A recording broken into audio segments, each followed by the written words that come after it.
শেখ হাসিনা ভারতে পালিয়ে যাবার পর দেশের বহু থানায় হামলা চালিয়ে আগুন ধরিয়ে দেবার মতো ঘটনা ঘটেছে। পুলিশের তথ্য অনুযায়ী দেশের 639টি থানার মাঝে 450টি থানায় হামলা বা ভাঙচুর হয়। এতে অনেক পুলিশ কর্মকর্তা পালিয়ে যান কিংবা তাদের ঊর্ধ্বতন কর্মকর্তারা তাদেরকে পালিয়ে যাবার সুযোগ করে দেন। আবার কোথাও কোথাও পুলিশ সদস্যদেরকে অন্যায়ভাবে পিটিয়ে হত্যা করা হয়েছে।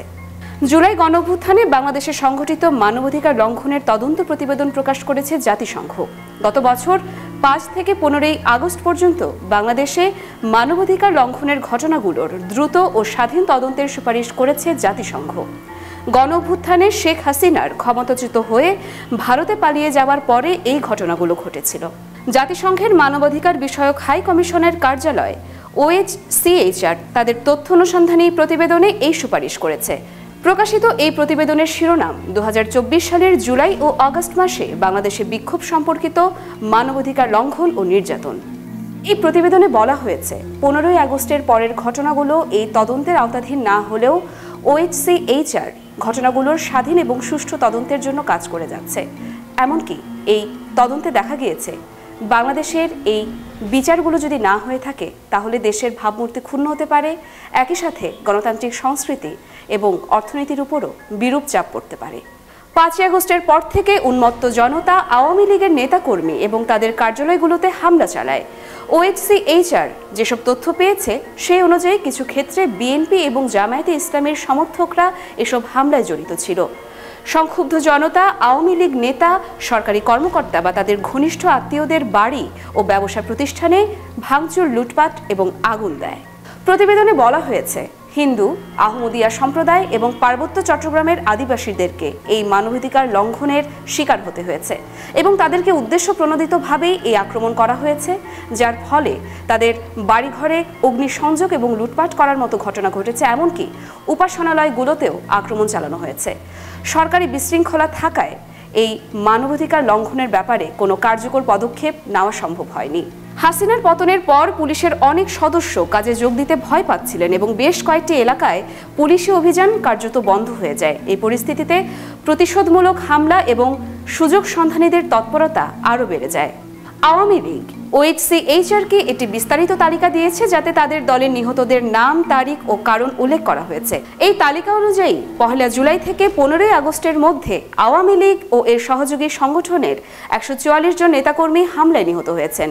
এর মধ্যে 6 থেকে 15 আগস্টের মধ্যে নিহত হন 18 জন। তবে এ ব্যাপারে নিজস্ব কোনো তথ্য হাজির করতে পারেনি জাতিসংঘ। প্রতিবেদনে দেখা গেছে উন্মত্ত জনতা হিন্দু শিক্ষকদের জোরপূর্বক পদত্যাগ করতে বাধ্য করছে এমন খবরের সত্যতা পাওয়া গেছে এবং এরকম একটি ঘটনা স্থানীয় বিএনপির এক নেতার মাধ্যমে হয়েছে বলেও ভুক্তভোগীর সাক্ষ্য থেকে জানা গিয়েছে। জাতিসংঘের প্রতিবেদনে বলা হয় আওয়ামী লীগ সরকারের সাথে যুক্ত হয়ে নিরাপত্তা ও গোয়েন্দা বাহিনীর সহিংস উপায় ব্যবহার করে গুরুতর মানবাধিকার লঙ্ঘন করেছে। এ ঘটনা আন্তর্জাতিক ফৌজদারি অপরাধ আইনের দৃষ্টিকোণ থেকে উদ্বেগজনক বলে উল্লেখ করেছে জাতিসংঘের মানবাধিকার বিষয়ক হাই কমিশনারের কার্যালয়। প্রতিবেদনে বলা হয়েছে তৎকালীন সরকার এবং তার নিরাপত্তা ও গোয়েন্দা সংস্থা আওয়ামী লীগের সহিংস গোষ্ঠী ও সংগঠনের সাথে একত্রিত হয়ে পরিকল্পিতভাবে গুরুতর মানবাধিকার লঙ্ঘনে জড়িত ছিল, যার মাঝে রয়েছে কয়েকশো বিচার বহির্ভূত হত্যাকাণ্ড, হাজার হাজার বিক্ষোভকারীকে গুরুতরভাবে শারীরিক নিপীড়ন ও বল প্রয়োগ, ব্যাপক হারে নির্বিচারে গ্রেফতার ও আটক এবং নির্যাতন সহ অন্যান্য ধরনের নিপীড়ন। OHCHR যুক্তিসঙ্গত কারণে বিশ্বাস করে রাজনৈতিক নেতৃত্ব এবং নিরাপত্তা সংস্থার ঊর্ধ্বতন কর্মকর্তাদের পরিকল্পনা, সমন্বয় এবং নির্দেশনায় এই মানবাধিকার লঙ্ঘনের ঘটনাগুলো ঘটেছিল। প্রতিবেদনের আরেকটি অংশে বলা হয়েছে OHCHR-এর অনুমানে বিক্ষোভে প্রায় 1400 মানুষ নিহত হয়েছেন, যাদের বেশিরভাগই মিলিটারি রাইফেলস এবং প্রাণঘাতী মেটাল প্যালেটস লোড করা শটগানের মাধ্যমে নিহত হয়েছেন। সাধারণত এই শটগানগুলো বাংলাদেশের নিরাপত্তা বাহিনী ব্যবহার করে থাকে এবং আন্দোলনে কয়েক হাজার মানুষ চূড়ান্ত রকমের আহত হয়েছেন, যাদের কেউ কেউ আবার সারা জীবনের জন্য কর্মক্ষমতা হারিয়ে ফেলেছেন। প্রতিবেদনে বলা হয় পুলিশ এবং র্যাবের তথ্য অনুযায়ী 11,700 জনেরও বেশি মানুষকে গ্রেফতার এবং আটক করা হয়েছে। নিহতদের মধ্যে প্রায় 12 থেকে 13% শিশু বলে জানা গেছে।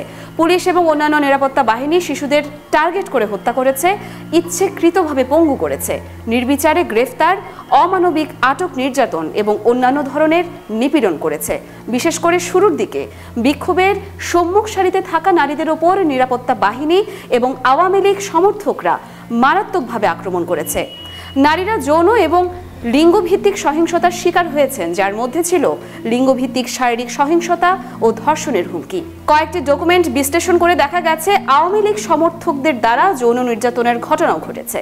প্রতিবেদনে আরও বলা হয়েছে, ভুক্তভোগী এবং প্রত্যক্ষদর্শীদের প্রত্যক্ষ সাক্ষ্য এবং ছবি ভিডিও বিশ্লেষণের মাধ্যমে OHCHR নিশ্চিত হয়েছে বিক্ষোভ চলাকালীন সময় সশস্ত্র আওয়ামী লীগ নেতা কর্মীরা পুলিশ এবং অন্যান্য বাহিনীদের সাথে একজোট হয়ে বিক্ষুব্ধকারীদের উপর তৎপর হয়েছিল এবং এই বিক্ষোভ না থামিয়ে বরং সরকারের সমর্থনে তারা ছিল, যেটি কিনা ব্যাপকভাবে আইনের ধৃষ্টতা।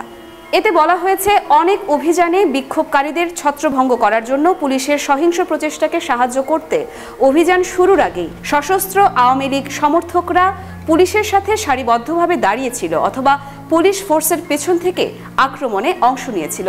পুলিশের পাশাপাশি আওয়ামী লীগ সমর্থকরাও লোকজনকে থামিয়ে তল্লাশি চালিয়েছিল, বিক্ষোভকারীদের আটক করেছিল এবং সংগঠিত ও পূর্ব পরিকল্পিতভাবে পুলিশের কাছে হস্তান্তর করেছিল।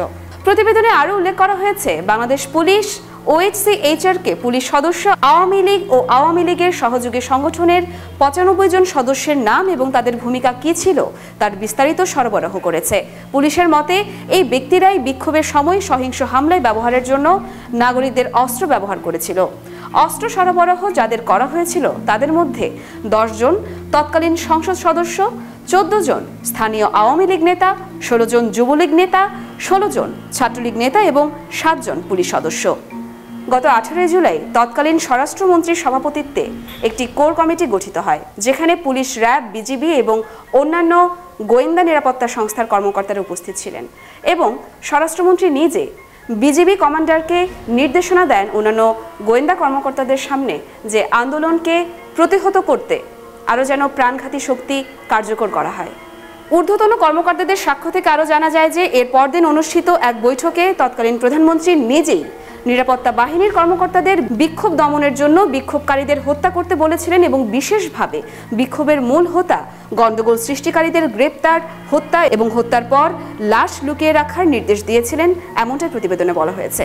প্রতিবেদন তৈরিতে যে অনুসন্ধানকারীরা কাজ করেছেন তাদেরকে বাংলাদেশ কর্তৃপক্ষ সাহায্য করেছে বলে অনুসন্ধানে জানা যায় এবং একই সাথে তৎকালীন সরকারের পতনের পর বর্তমান সরকার মানবাধিকার লঙ্ঘনের যে স্পষ্ট বিষয়টি উঠে এসেছে তার জবাবদিহিতা নিশ্চিত করতে আপ্রাণ চেষ্টা করছে এবং একই সাথে বাংলাদেশের আন্তর্জাতিক অপরাধ ট্রাইব্যুনাল এবং নিয়মিত আদালতে তৎকালীন সরকারের ঊর্ধ্বতন কর্মকর্তাদের বিরুদ্ধে মামলাও দায়ের করেছে। তবে সরকারের এই প্রচেষ্টা বিভিন্ন মাত্রায় বাধাগ্রস্ত হয়েছে বলে উল্লেখ করে প্রতিবেদনে বলা হয়েছে, আইন প্রয়োগকারী সংস্থা এবং বিচার বিভাগে বিদ্যমান কাঠামোগত ত্রুটির কারণে এই প্রচেষ্টার কার্যকারিতা বাধাগ্রস্ত হয়েছে। এর মধ্যে রয়েছে দীর্ঘদিন ধরে চলা পুলিশি অসদাচরণ, যেমন গণহারে মামলা দিয়ে ভিত্তিহীন অভিযোগ দায়ের, অভিযোগের মুখোমুখি হওয়া সত্ত্বেও স্বপদে বহাল থাকা কয়েকজন কর্মকর্তার ক্রমাগত ভয় দেখানো, প্রমাণে কারসাজি, সেই সঙ্গে আইসিটি এবং নিয়মিত আদালত সম্পর্কিত অন্যান্য যথাযথ প্রক্রিয়াগত জটিলতা। জাতিসংঘের মানবাধিকার বিষয়ক হাই কমিশনারের কার্যালয় থেকে প্রকাশিত এই প্রতিবেদনকে স্বাগত জানিয়ে প্রধান উপদেষ্টা ডক্টর মোহাম্মদ ইউনূস আইনের শাসন সমুন্নত রাখতে তার প্রতিশ্রুতিকে পুনর্ব্যক্ত করেন এবং একই সাথে তিনি বাংলাদেশের পুলিশ, প্রসিকিউটর, বিচারক সহ বিচার ব্যবস্থার সাথে জড়িত সকলকে এক হয়ে কাজ করার জন্য আহ্বান জানান। আয়নাঘর পরিদর্শনের সময় দেখা গেছে বন্দিশালার অনেক আলামত মুছে ফেলা হয়েছে, দেয়াল রং করে মুছে দেওয়া হয়েছে, বন্দীদের লেখা ভেঙে ফেলা হয়েছে, কক্ষের বিভাজন, নির্যাতনের জন্য ব্যবহৃত সরঞ্জামের অনেক কিছুই গায়েব হয়ে গেছে বা অকেজো করে ফেলা হয়েছে, এমনকি সিসি ক্যামেরার ফুটেজও হারিয়ে গেছে।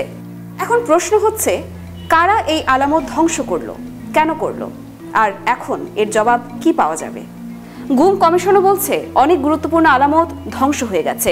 ভুক্তভোগীদের অনেকেই তাদের বন্দী থাকার অভিজ্ঞতা বর্ণনা করেছেন। কেউ গুম হয়ে কয়েক মাস কাটিয়েছেন, কেউ বছরের পর বছর নির্যাতনের শিকার হয়েছেন। এমনকি কেউ কেউ তাদের নির্যাতনের সেই নির্দিষ্ট কক্ষকেও শনাক্ত করেছে। সরকার বলছে আয়নাঘর সিলগালা থাকবে, তদন্ত চলবে। তবে সত্যিকার অর্থে কি এর সঠিক বিচার পাওয়া যাবে? এটি এখন বড় প্রশ্ন। ইয়র্মা শায়ের জাহান, দেশকাল নিউজ।